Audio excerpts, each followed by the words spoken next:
The KGB was even curious about this gentleman. It may look innocent.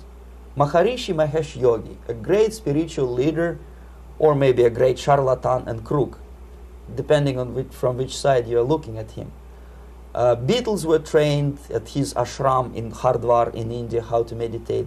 Mia Farrow and other useful idiots from Hollywood visited his school, and they returned back to United States absolutely zonked out of their minds with marijuana, hashish, and crazy ideas of meditation.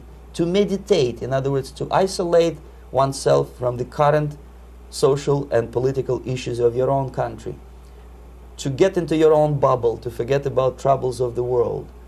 Obviously, KGB was very fascinated with such a beautiful school, such a brainwashing center for stupid Americans. I was dispatched by the KGB to check what kind of VIP Americans attend this school. That's you on the left. Yes, I'm on the left.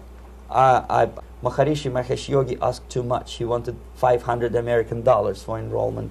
My function was to discover what kind of people from United States attend this school.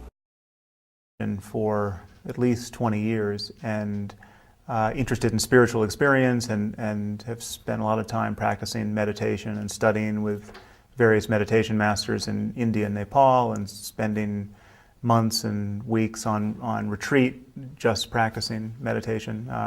And we discovered that yes, there are some influential members of family, public opinion makers of United States, who come back with the crazy stories about Indian philosophy. Indians themselves look upon them as idiots, useful idiots. To say nothing about KGB, who looked at them as extremely naive, misguided people. Obviously, a VIP, say a wife of a congressman, or a prominent Hollywood personality, after being trained in that school, is much more instrumental in the hands of manipulators of public opinion and KGB than a normal person who understands, who looks through this type of fake religious training. Why would they be more susceptible to manipulation? I just mentioned that because, you see, a person who is too much involved in introspective meditation. You see, if you carefully look what Maharishi Mahesh Yogi is teaching to Americans, is that most of the problems, most of the burning issues of today can be solved simply by meditating. Don't rock the boat. Don't get involved. Just sit down, look at your navel, and meditate. And the things, due to some strange logic, due to cosmic vibration, will settle down by themselves. This is exactly what the KGB and Marxist-Leninist propaganda wants from Americans, to distract their opinion, attention, and mental energy from real issues of United States into a non-issues, into a non-world, non-existent harmony. Obviously, it's more beneficial for the Soviet aggressors to have a bunch of duped Americans than Americans who are self-conscious, healthy, physically fit, and alert to the reality. Maharishi Mahesh Yogi obviously is not on the payroll of the KGB.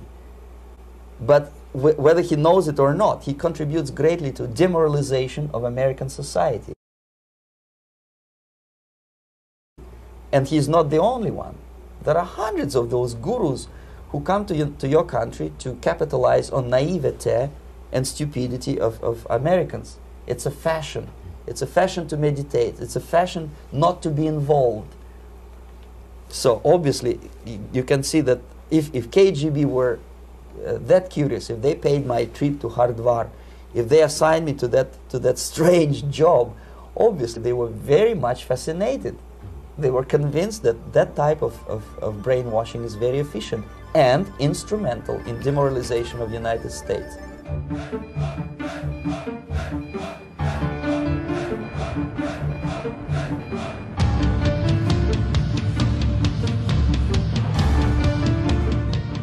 I had to sort of just free myself up to believe that it was okay to be stupid or dumb. To be a moron. Yeah. To be moronical. Exactly. To be a moron. An imbecile. Yeah. Like the dumbest motherfucker that ever lived.